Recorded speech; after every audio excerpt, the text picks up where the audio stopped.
Assalamualaikum warahmatullahi wabarakatuh. Perkenalkan, nama saya Abul Walid Ulung, NIM 19233001 dari Prodi D3 Manajemen Pajak.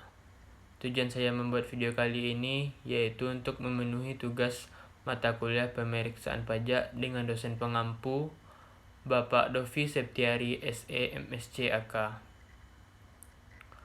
Pada video kali ini saya akan membahas tentang tata cara pemeriksaan pajak lanjutan.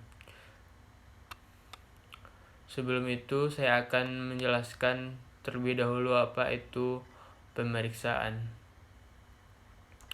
Menurut pasal 1 angka 25 Undang-Undang KUP, yang dimaksud dengan pemeriksaan adalah serangkaian kegiatan menghimpun dan mengolah data, keterangan atau bukti yang dilaksanakan secara objektif dan profesional berdasarkan suatu standar pemeriksaan untuk menguji kepatuhan, pemenuhan kewajiban perpajakan, atau untuk tujuan lain dalam rangka melaksanakan ketentuan peraturan perundang-undangan perpajakan. Tujuan dari pemeriksaan sendiri yang pertama yaitu untuk pengujian kepatuhan pemenuhan kewajiban perpajakan wajib pajak atau tujuan lain dalam rangka melaksanakan ketentuan peraturan perundang-undangan perpajakan. Adapun pemeriksaan untuk menguji kepatuhan pemenuhan kewajiban perpajakan diatur dalam pasal 4 ayat 1 PMK 18/2021. Pemeriksaan dilakukan jika memenuhi kriteria sebagai berikut. Yang pertama, wajib pajak yang mengajukan permohonan pengembalian kelebihan pembayaran pajak sebagaimana dimaksud dalam pasal 17B Undang-Undang KUP. Yang kedua, terdapat data konkret yang menyebabkan pajak yang terutang tidak atau kurang dibayar. Yang ketiga, wajib pajak menyampaikan SPT yang menyatakan lebih bayar selain yang mengajukan permohonan pengembalian kelebihan pembayaran pajak sebagaimana dimaksud pada angka 1. Yang keempat, wajib pajak yang diberikan pengembalian pendahuluan kelebihan pembayaran pajak. Yang kelima, wajib pajak menyampaikan SPT yang menyatakan rugi. Yang keenam, wajib pajak melakukan penggabungan, peleburan, pemekaran, likuidasi. Yang ketujuh, wajib pajak melakukan perubahan tahun buku. Yang kedelapan, wajib pajak tidak menyampaikan atau menyampaikan SPT. Yang kesembilan, wajib pajak menyampaikan SPT. Dan yang ke-10, pengusaha kena pajak tidak melakukan penyerahan barang kena pajak atau BKP. Baiklah, selanjutnya yaitu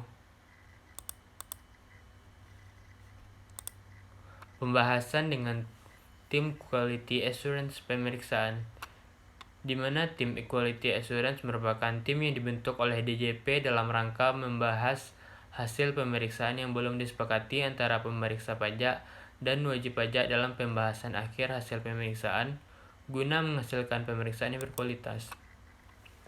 Adapun tugas tim Quality Assurance yang pertama membahas perbedaan pendapat antara wajib pajak dengan pemeriksaan pajak.